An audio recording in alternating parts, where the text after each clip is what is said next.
Bonjour à toutes et à tous. Aujourd'hui, nous corrigeons l'exercice 76, page 48, où il faut démontrer une égalité.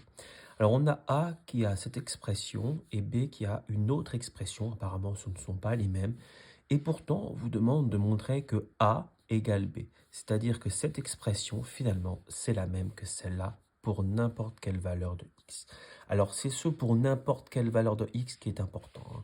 Parce que si je remplace x par une valeur donnée, ça ne prouvera pas que a égale b dans toutes circonstances.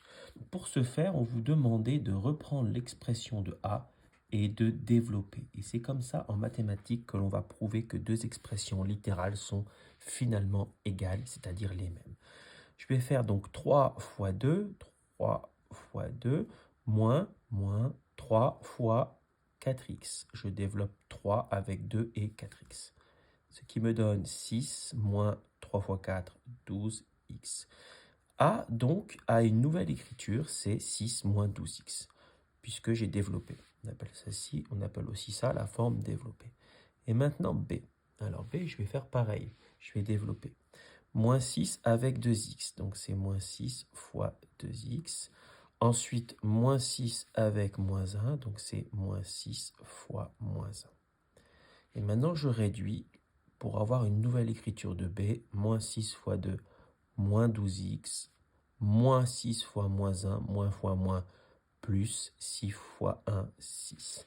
Alors, à première vue, c'est encore un petit peu différent, mais vous savez que je peux réordonner.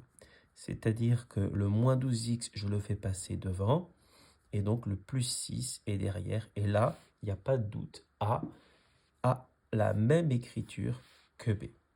Et bien voilà, on va écrire donc comme A et B ont la même forme développée, et bien finalement, on appelle ça la forme développée, finalement, on en déduit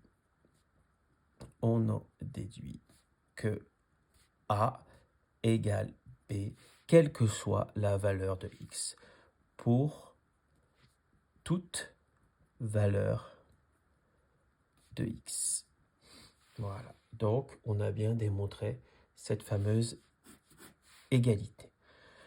Et vous voyez, on ne peut pas utiliser le fait que je remplace x par une valeur. On peut le faire de tête. Si par exemple je remplace x par 0, je vais avoir 2 moins 4 fois 0, ça va faire cette parenthèse 0, 2, pardon, 2 fois 3, 6.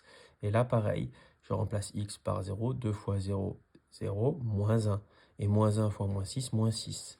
Donc voilà la méthode pour prouver que deux expressions littérales sont finalement égales.